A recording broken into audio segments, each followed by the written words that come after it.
Friends, legal aspect में आज आप सभी का बहुत बहुत स्वागत है। और आज का ये हमारा लेक्चर सेक्शन 174 की इंक्वायरी के बारे में है। इसमें हम 3 धाराओं को पढ़ेंगे, सेक्शन 174 की इंक्वायरी और सेक्शन 175 जिसमें विटनेसेस को समन करने की बात कही गई है, और तीसरी धारा 176 जिसमें एग्जीक्यूटिव मजिस्ट्रेट और जुडिशियल मजिस्ट्रेट द्वारा इंक्वेस्ट रिपोर्ट बनाने की बात कही गई है। तो इस तरह से हमारे पास ये 2 मेन धाराएं हैं, सेक्शन 174 जिसमें पुलिस इंक्वायरी करती है, और दूसरी जो इम्पोर्टेंट धारा है वो है सेक्शन 176 की इंक्वायरी, जिसको मोटे तौर पर हम इंक्वेस्ट रिपोर्ट कहते हैं। तो चलिए हम शुरू करते हैं आज का ये लेक्चर, और हम इसमें ये सारी बातें जानेंगे कि किस परिस्थिति में सेक्शन 174 की इंक्वायरी होती है और किस परिस्थिति में सेक्शन 176 की इंक्वायरी होती है, इनकी क्या इम्पोर्टेंस है और किस तरह ये ऐसी रिपोर्ट्स के बारे में जिरह होनी चाहिए। तो इन सारे बिंदुओं को आज हम कोशिश इसको समझने की करेंगे। आप ये मत सोचिए कि ये धाराएं जो है इम्पोर्टेंट नहीं है और एग्जाम्स में इसमें क्वेश्चन आएगा नहीं आएगा। मैंने ये देखा है कि सीआरपीसी में किसी भी सेक्शंस के बारे में सवाल आ सकते हैं, इसलिए हमको पूरी सीआरपीसी को ढंग से तैयार करना है। इसके अलावा जब कोई एडवोकेट प्रैक्टिस करता है, चाहे वो मजिस्ट्रेट के रूप में डायस पर बैठे और चाहे वो प्रैक्टिस करे, इन मुकदमों में ये सेक्शन 174 और ये सेक्शन 176 की जो दोनों इंक्वायरियां हैं, ये हमारे लिए बड़ी इंपॉर्टेंट होती हैं। तो इन धाराओं को समझना बहुत जरूरी है। तो हम शुरू करते हैं कि ये जो सेक्शन 174 है, ये किसको पावर देता है और किस बात की पावर देता है। देखिए, कई बार हमने ऐसे केसेस देखे हैं कि कोई व्यक्ति सुसाइड कर लेता है, जैसे अभी सुशांत सिंह राजपूत ने सुसाइड कर लिया, पंखे से उनकी बॉडी लटकती हुई पाई गई। तो ऐसी जनरली जब मैं वुमेन एट्रोसिटी कोर्ट में थी तो महिलाएं अपने ससुराल में इस तरह की आत्महत्याएं बहुत करती हैं और उनकी बॉडी पंखे से लटकती हुई पाई जाती है। तो एक तो इस तरह के सुसाइड वाले केस होते हैं, कुछ में बर्निंग वो कर लेती हैं, अपने आप को केरोसिन डाल लेती हैं और उससे वो बर्न हो जाती हैं। कई बार एक्सीडेंटली ऐसा हो जाता है, गैस चूल्हे के पास खाना बना रही थी और फिर चूल्हे ने आग पकड़ ली। कई बार ऐसी परिस्थिति आती है कि वो जहर पी लेती हैं, कई बार किसी को जानवर खा जाता है। तो ऐसे कई मामले आते हैं जब पुलिस को ऐसे मामलों में कार्रवाई करनी पड़ती है। तो सेक्शन 174 ये कहता है कि जब किसी पुलिस थाने के भारसाधक अधिकारी को, यानी पुलिस थाने के एसएचओ को या इस तरह किसी पुलिस अधिकारी को अगर स्पेशली ऑथोराइज किया गया है कि वो इस तरह की रिपोर्ट्स करेगा, इस तरह के मामलों में जाएगा और मौके देखेगा और रिपोर्ट्स बनाएगा, तो या तो वो स्पेशली ऑथोराइज्ड हो या फिर उस थाने का एसएचओ हो। तो उनको अगर कोई जानकारी इस बारे में प्राप्त होती है किस तरह के मामलों में, कि जैसे मान लो किसी व्यक्ति ने सुसाइड कर लिया है। अब सुसाइड, जैसे कि अभी अपन बात कर रहे थे, बहुत सारे तरह से सुसाइड हो सकती है। कोई व्यक्ति पेड़ पर भी लटक सकता है, कई बार कोई व्यक्ति कुएं में गिर जाता है, कई बार रेल के आगे कटकर जान दे देते हैं लोग। तो सुसाइड, हैंगिंग वाला तो मामला भी अपन ने डिस्कस कराई। तो सुसाइड किसी भी रूप में हो सकता है। दूसरा, अगर किसी व्यक्ति ने किसी को मार दिया है, तो किलिंग के अगर मामले हैं जहां ये डाउटफुल हो कि एक व्यक्ति ने दूसरे व्यक्ति को मार दिया है, होमिसाइड का कहीं डाउट है, तो वहां भी पुलिस मौके पर जाएगी। तो किलिंग का मामला हो सकता है, एक्सीडेंटल डेथ हो सकती है। कई बार हम देखते हैं कि सड़क पर जैसे गाड़ियों से कोई एक्सीडेंट हो गया है या कोई व्यक्ति छत से गिर गया है। अभी कई सारे फिल्म स्टार्स के बारे में सुना है हमने, जो भी कई तरह की ये इस तरह की रिपोर्ट्स देखी हैं कि 10वीं मंजिल से कोई गिर गया, 12वीं मंजिल से गिर गया। तो ये एक एक्सीडेंट भी हो सकता है, या कोई व्यक्ति वहां से गिरकर सुसाइड भी कर सकता है। तो इस तरह मेरे पास भी एक केस ऐसे ही एक महिला का आया था जिसमें उस महिला के अपने पति से डिस्प्यूट चल रहा था और उस पति के किसी और महिला से भी रिलेशन पाए गए थे और इन परिस्थितियों में वो महिला 10वीं मंजिल से नीचे गिर गई थी। उसमें जो डॉक्टर्स उन्होंने पोस्टमार्टम किया उस महिला का और जब वो एविडेंस देने आए तो उनमें से सारे डॉक्टर्स ने ये कहा कि ये जिस तरह की चोटें हैं ये चोटें उसके मर्डर की तरफ इशारा कर रही हैं।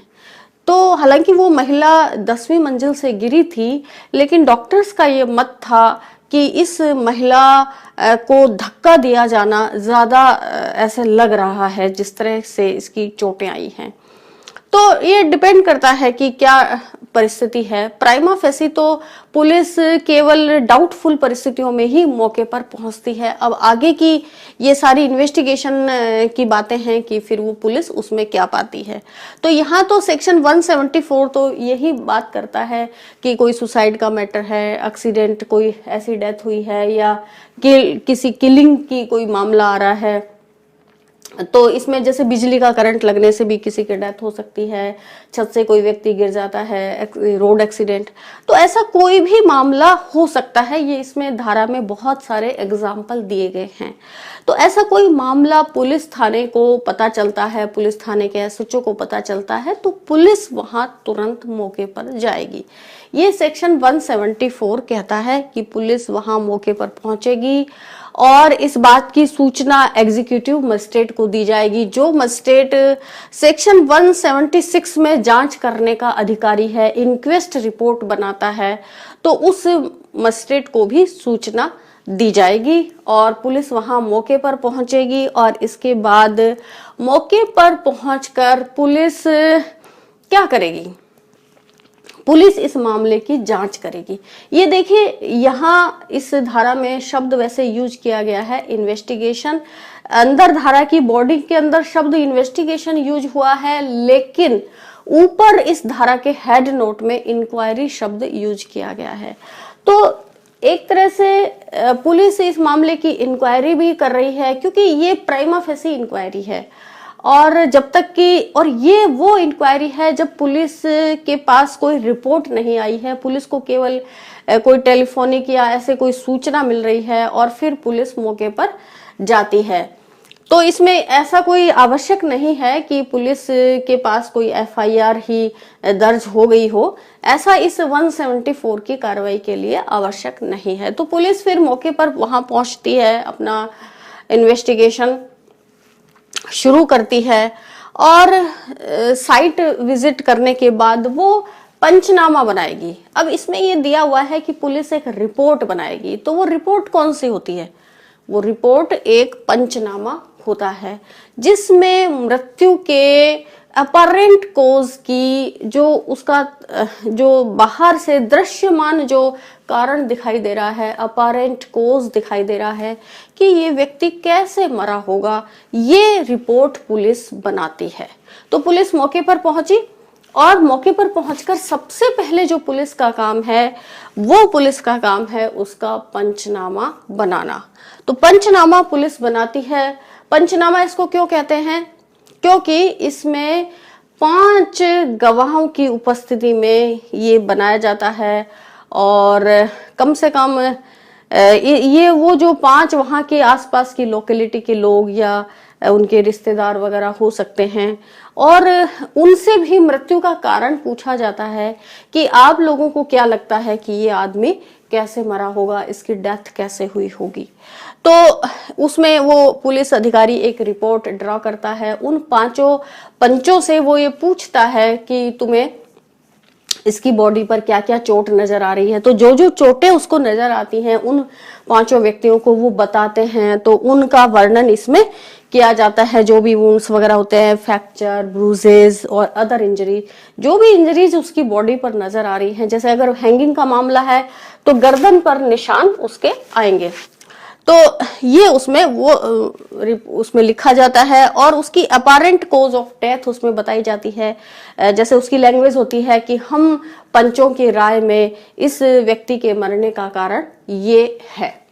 तो ऐसे अपरेंट, अभी देखिए डॉक्टर्स इसमें राय नहीं दे रहे हैं, ये केवल नेकड आई से जो व्यक्ति, जो साधारण प्रज्ञा का व्यक्ति है, साधारण बुद्धि का जो व्यक्ति है, वो अपनी राय इस मामले में दे रहा है। तो इस तरह की एक पंचनामा इसमें बनाया जाता है। तो सबसे पहले पुलिस को सूचना मिली, सूचना मिलने के बाद पुलिस वहां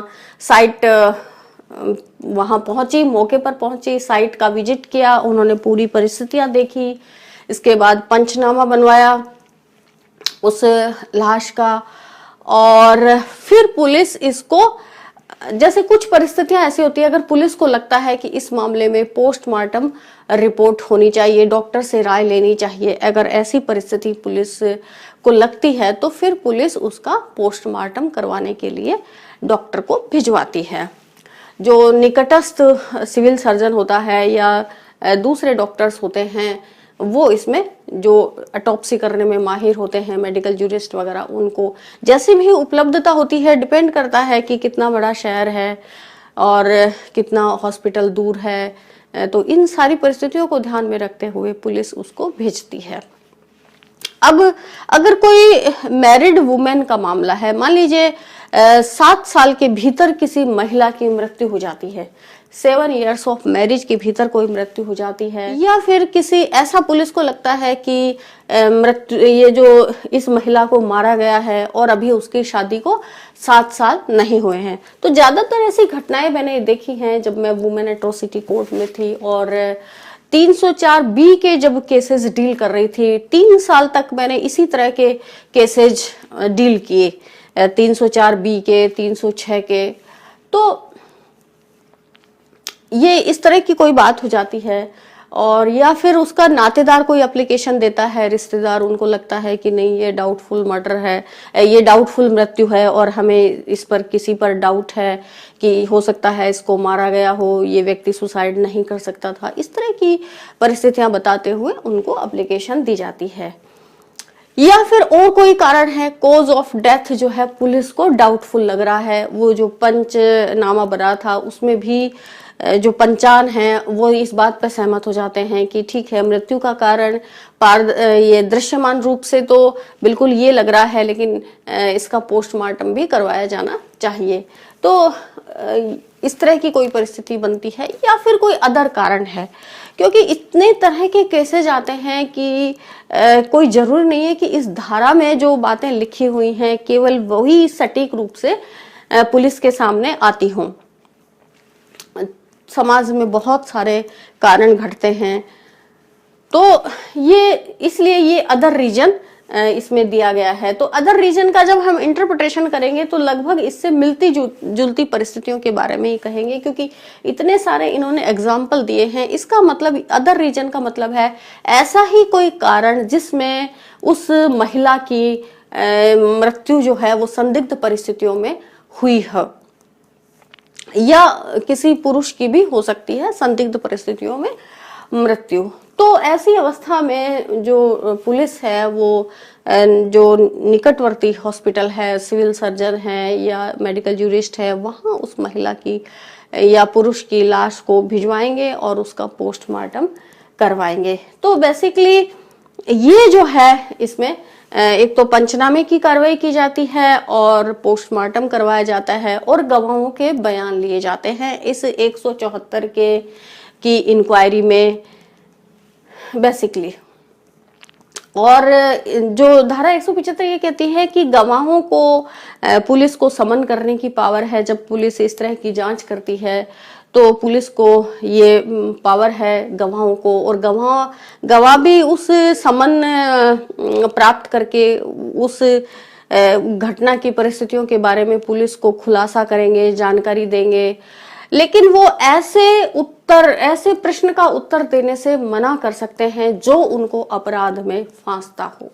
क्योंकि आप जानते हैं आर्टिकल 20 के तहत इस तरह के सवाल के बारे में उसको प्रोटेक्शन मिला हुआ है कि जो ऐसे उत्तर देने से वो व्यक्ति मना कर सकता है जो उसको खुद को अपराध में फांसता हो। एविडेंस एक्ट भी किसी व्यक्ति को ऐसे उत्तर ना देने के लिए मतलब ऐसे उत्तर देने से उसको प्रोटेक्ट करता है कि वो चाहे तो चुप रह सकता है।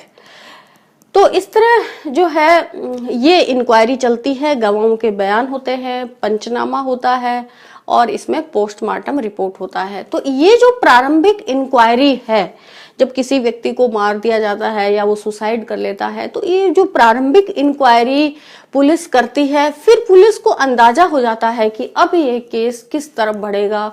क्या कोई ऐसी परिस्थिति है कि उस व्यक्ति को मारा गया है, या ऐसी परिस्थिति है उसकी मृत्यु को इंस्टिगेट किया गया है।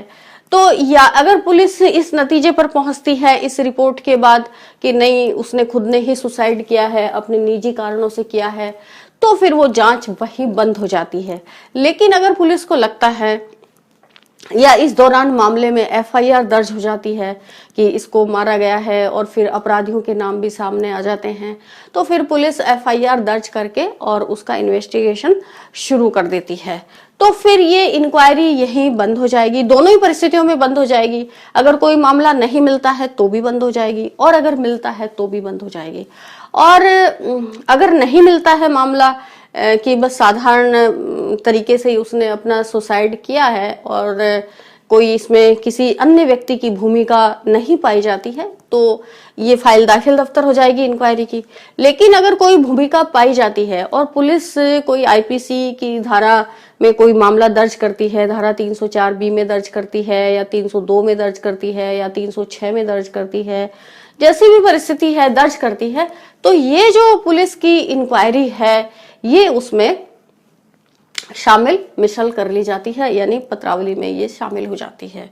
तो इस तरह ये धारा 174 की प्राइमरी इंक्वायरी है ऐसे डाउटफुल केसेज में जहां सुसाइड वगैरह किया गया हो या और कोई एक्सीडेंट वगैरह से डेथ हो गई हो। अब हम सेक्शन 176 की बात करते हैं।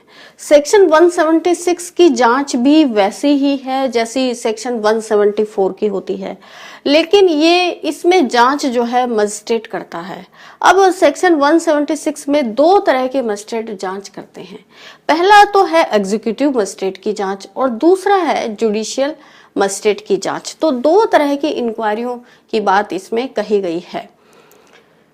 ये तो जब एग्जीक्यूटिव मजिस्ट्रेट जांच करता है वो किन मामलों में कर सकता है कि जब स्त्री द्वारा विवाह से 7 वर्ष के भीतर सुसाइड किया गया हो, कोई महिला है वो अपनी शादी के दिन से 7 वर्ष के भीतर सुसाइड कर लेती है किसी भी तरह से, चाहे वो जल कर करे या पंखे से लटक कर करे या और कोई उसमें वो हो सकता है, या फिर ऐसी कोई डाउटफुल परिस्थिति है कि यूं लगता है कि किसी और व्यक्ति ने उसको मार दिया है, लेकिन वो भी शादी के 7 साल के भीतर ही होना चाहिए। और ये पोजीशन भी एक महिला के बारे में ही है कि अगर कोई महिला की डेथ हो गई है, डाउटफुल परिस्थितियों में डेथ हो गई है और ऐसा लगता है कि उसकी, और ऐसे लगता क्या है, वो तो डेट्स तो उसके घर वाले सब बता ही देते हैं कि इसकी शादी जो है इतने टाइम पहले हुई है। तो शादी के 7 साल के भीतर कोई महिला सुसाइड कर लेती है या उसकी मर्डर का उसका कोई अंदेशा है या और कोई डाउटफुल परिस्थिति है, तो ऐसी स्थिति में मजिस्ट्रेट को जांच करने की पावर इसमें दी गई है कि मजिस्ट्रेट जांच करेगा और इंक्वेस्ट रिपोर्ट बनाएगा।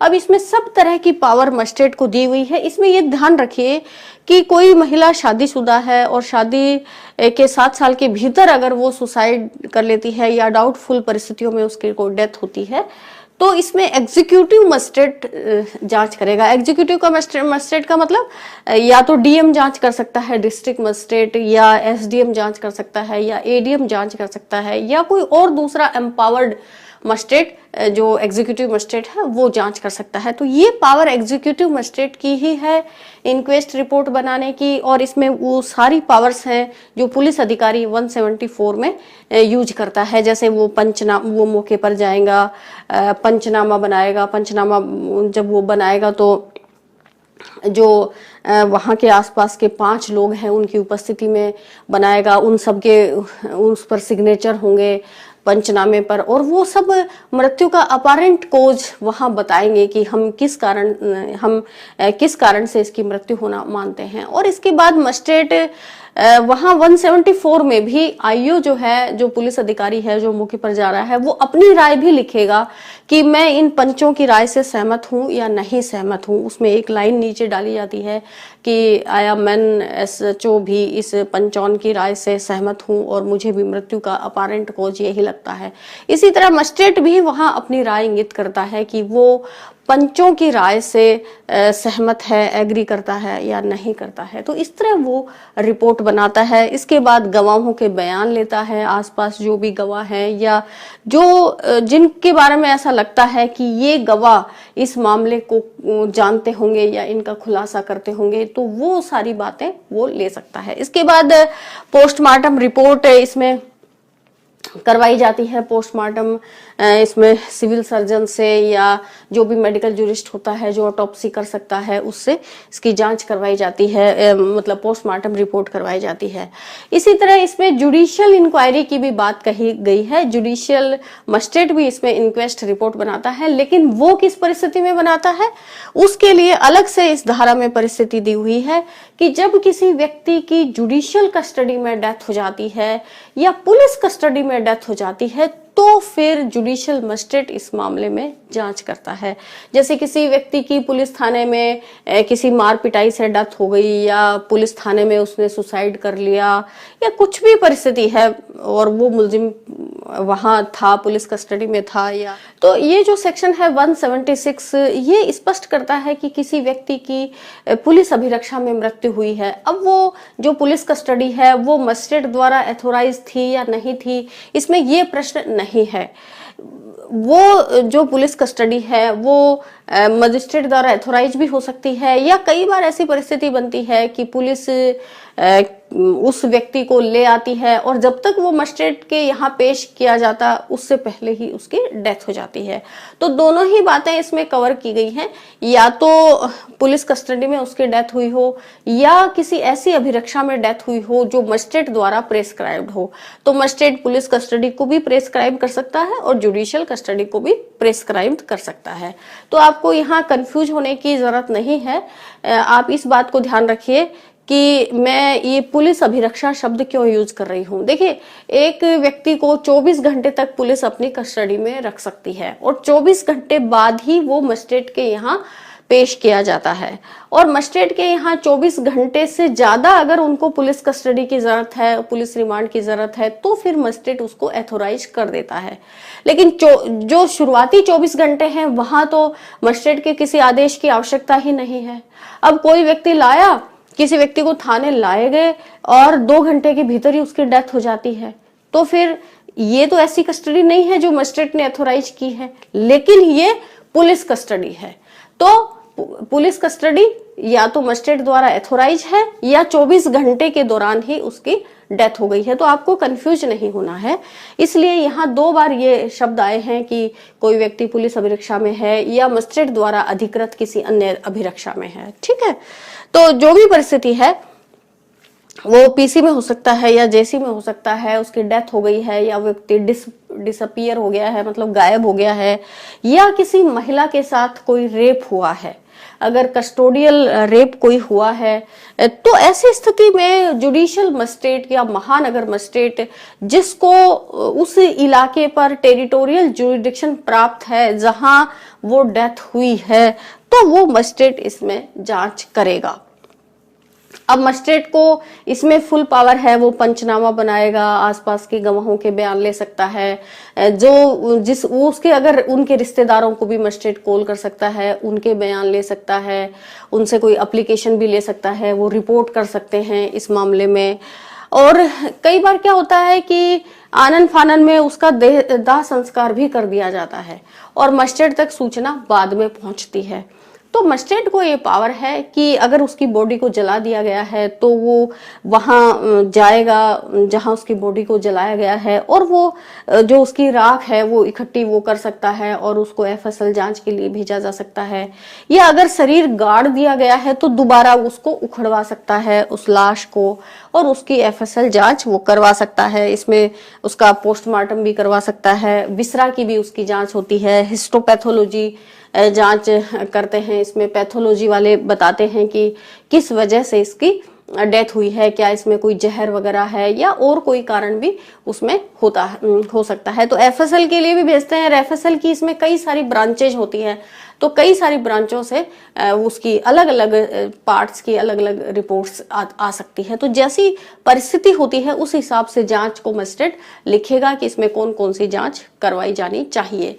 तो इस तरह ये सेक्शन 176 की इंक्वेस्ट रिपोर्ट बनती है। इसमें दो तरह के मजिस्ट्रेट अलग अलग मामलों में इंक्वायरी करते हैं। अगर कोई महिला अपनी शादी के 7 साल के भीतर कहीं जल गई है, सुसाइड कर लिया है, ससुराल के घर में कर लिया है, तो एग्जीक्यूटिव मजिस्ट्रेट करेगा। और अगर पुलिस कस्टडी में या जुडिशियल कस्टडी में, जैसे जेल में कोई डेथ हो गई है, तो जेल की अथॉरिटियां जुडिशियल मजिस्ट्रेट को या सीजीएम को इसमें इंफॉर्मेशन भेजेंगी, या उनके घर वाले भी डायरेक्ट सीजीएम को एप्लीकेशन दे सकते हैं, चीफ जुडिशियल मजिस्ट्रेट को एप्लीकेशन दे सकते हैं। तो इसमें जो टेरिटोरियल जुरिडिक्शन वाला मजिस्ट्रेट है वो इसमें जांच करता है। आजकल ये भी कर दिया गया है कि जिस मजिस्ट्रेट ने उसको जेल भेजा था वो इस मामले में इंक्वायरी करता है कि भाई कैसे इस व्यक्ति की डेथ हो गई।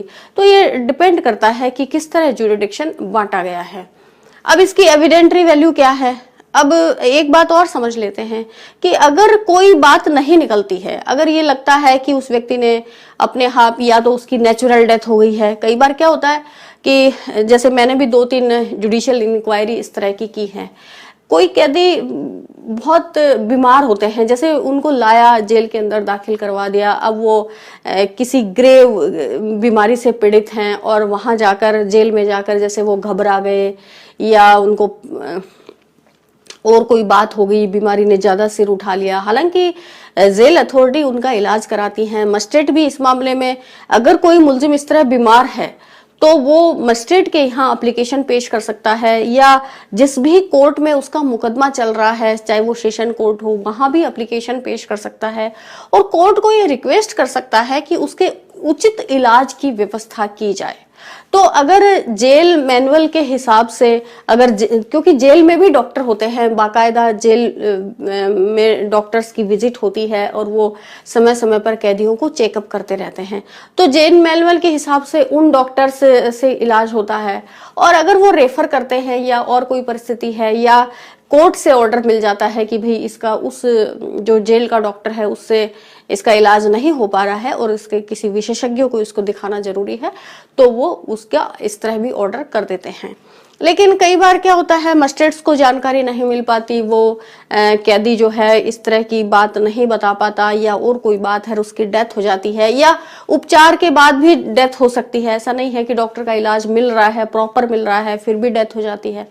तो ऐसी परिस्थिति में जो है मजिस्ट्रेट्स जांच करते हैं। तो अगर मजिस्ट्रेट को लगता है कि ये एक नेचुरल डेथ है तो मामला वहीं क्लोज हो जाता है। इसमें मानवाधिकार जो आयोग है वो भी अपनी एक दखल रखते हैं। जब किसी व्यक्ति की जेल में या पुलिस कस्टडी में डेथ हो जाती है तो इस तरह की रिपोर्ट्स मजिस्ट्रेट मानवाधिकार आयोग को भी भेजता है। उसकी कई हाई कोर्ट भी जाती है, मानवाधिकार आयोग को भी जाती है। बहुत सारे फोरम पर ये इस तरह की रिपोर्ट्स मजिस्ट्रेट जांच करके भिजवाता है। तो जब अगर कुछ मामला नहीं मिलता है, नेचुरल डेथ है, तो फिर ये मामला वहीं बंद हो जाता है, उसके रिश्तेदार भी संतुष्ट हो जाते हैं। लेकिन अगर कोई ऐसी परिस्थिति लगती है कि इसमें जेल अथॉरिटी का हाथ है या किसी दूसरे कैदी ने उसको मार दिया है, ये भी संभव हो सकता है, तो ऐसी परिस्थिति में फिर जो भी उचित धाराओं वाला मुकदमा है, जो भी परिस्थिति है, उस हिसाब से मुकदमे दर्ज होकर फिर वो मामला पुलिस केस बन जाता है। तो अगर एग्जीक्यूटिव मजिस्ट्रेट जांच करता है इस मामले की और उसको लगता है कि कोई अपराध नहीं हुआ तो मामला बंद हो जाता है, और अगर ये लगता है कि इस मामले में अपराध हुआ है तो फिर उसमें पुलिस केस बन जाता है और फिर पुलिस उस पूरे मामले की तहकीकात करके, इन्वेस्टिगेशन करके और चार्जशीट पेश करती है। अब हमारे सामने सवाल ये उठता है कि इसकी एविडेंसरी वैल्यू क्या है, ये इंक्वेस्ट रिपोर्ट क्या काम आती हैं। पुलिस मान लो सेक्शन 174 में जांच करती है, या मजिस्ट्रेट जांच करता है, या जुडिशियल मजिस्ट्रेट जांच करता है, तो ये क्या काम क्या आती है। तो इसका जो महत्व है वो यूं तो ये सब्सटेंटिव पीस ऑफ एविडेंस नहीं है, यानी अपने आप अपने आप में इसकी कोई साक्षिक वैल्यू नहीं रहेगी जब तक कि इसको कोर्ट में आकर साबित ना कर दिया जाए। अपने आप में इसको कोई साक्ष्य नहीं माना जाएगा।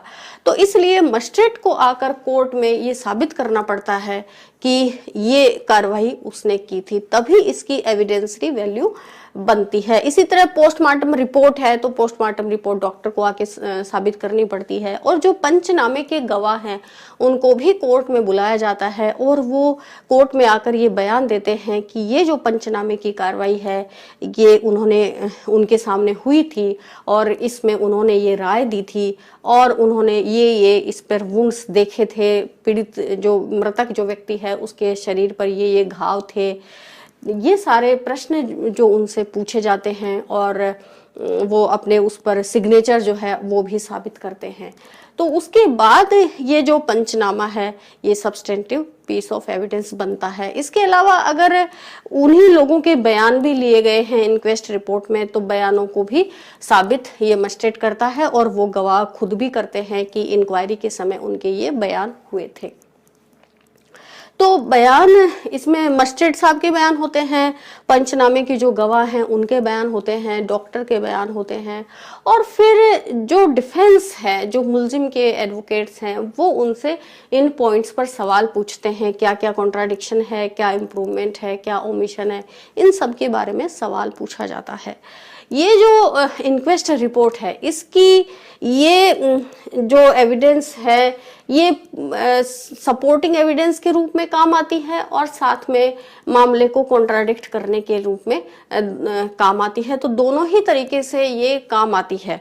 प्रोसिक्यूशन के क्या काम आएगी कि मान लीजिए मर्डर का मुकदमा बाद में दर्ज हुआ, ये पाया गया कि उस महिला के साथ या उस व्यक्ति के साथ कोई अपराध हुआ है, तो ऐसी स्थिति में वो प्रोसिक्यूशन ये साबित करेगा कि देखिए सबसे पहले जब पुलिस मौके पर पहुंची या मजिस्ट्रेट मौके पर पहुंचे, इंक्वेस्ट रिपोर्ट बनाई और जो अपारेंट कॉज था वो ढूंढने की कोशिश की गई, तब भी इस महिला के या इस व्यक्ति के शरीर पर ये घाव पाए गए थे और इस तरह सारे पंचों ने ये प्राइमा फेसी भी इस तरह मृत्यु होना जाहिर की थी। तो ये जो प्राइमरी रिपोर्ट है ये उस चार्जशीट के मामले की पुष्टि करती है कि हाँ इस व्यक्ति के साथ ये अपराध हुआ था। और अगर गवाह होस्टाइल हो जाए तो प्रोसिक्यूशन इन बातों के बारे में जिरह फिर कर सकता है उन गवाहों से, अगर वो होस्टाइल हो जाते हैं, या प्रोसिक्यूशन के गवाह हैं जैसे मजिस्ट्रेट हैं या डॉक्टर्स हैं, पंचनामे की गवाह हैं, वो प्रोसिक्यूशन वर्जन को अगर साबित करते हैं तो डिफेंस जो है वो उनके इम्प्रूवमेंट को बता सकता है। जैसे मान लीजिए कई बार ऐसी परिस्थिति आती है कि जब प्राइमा फेसी पंचनामा बनता है तब उस लेडी के शरीर पर कोई घाव वगैरह मान लीजिए नहीं है, उसके चोटें नहीं है, तो पंच उस वक्त यही बताते हैं कि हाँ इस महिला के शरीर पर कोई चोट नहीं है। बाद में गवाह इंप्रूव कर लेते हैं इस बात को कि नहीं इसके तो उस वक्त हमने चोटें देखी थी। तो ये जो क्वेश्चन आया कि उसके हमने चोटें देखी थी, इस पॉइंट पर डिफेंस उनसे जिरह कर सकता है कि देखिए आपने पंचनामे में तो ऐसी कोई चोट नहीं लिखाई और अब आप ये बता रहे हैं कि उस महिला के हमने जब पंचनामा बना तब चोटें देखी थी। तो आप ये देखिए आपके दोनों बयानों में कॉन्ट्राडिक्शन आ रहा है, तो फिर कौन सी बात सही है। तो इस तरह ये सवाल पूछकर वो प्रोसिक्यूशन गवाहों से ये सवाल पूछकर जो मुलजिम के एडवोकेट हैं वो कोर्ट को ये बताना चाहते हैं कि देखिए गवाह या तो उस वक्त झूठ बोल रहा था या अब झूठ बोल रहा है, और ज्यादा वो कोशिश यही बताने की करते हैं कि ये गवाह अब ज्यादा झूठ बोल रहा है क्योंकि मृत्यु के ठीक समय पर जब मृत्यु हुई, जब तात्कालिक कारण वहां थे, जब इतने सारे लोग इकट्ठे थे, जब पुलिस एकदम से सडन घटना के बाद मौके पर पहुंची थी, तो उस वक्त गवाह क्यों झूठ बोलेगा। ये तो झूठ बोलने की जो कहानी है ये थोड़े दिन बाद शुरू होती है, जब वो अपनी कहानी को इम्प्रूव करता है, जब वो कुछ लोगों को उसमें फंसाने की कोशिश करता है, तब ये इम्प्रूवमेंट आते जाते हैं। अदरवाइज तो ट्रू वर्जन जब किसी कहानी का आता है तो वो तो पहले जो सडन मोमेंट है उसी क्षण का उस वक्त ही बता देगा। अगर किसी व्यक्ति के शरीर पर घाव हैं तो पंचनामा जब बन रहा है तब वो ऐसा क्यों नहीं बोलेगा कि इस व्यक्ति के घाव हैं या नहीं है। तो पूरी कहानी जो है वो धीरे धीरे बाद में ही इम्प्रूवमेंट होती है।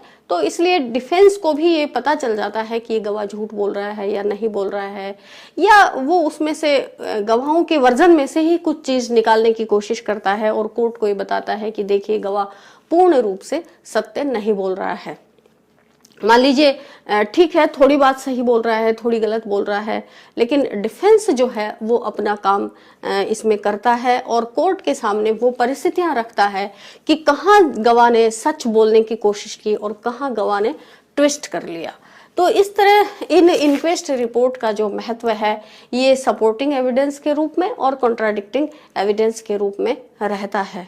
तो मुझे उम्मीद है कि ये वीडियो लेक्चर आपको बहुत पसंद आएगा और आप मुझे कमेंट सेक्शन में ज़रूर बताइए कि वीडियो कैसा लगा।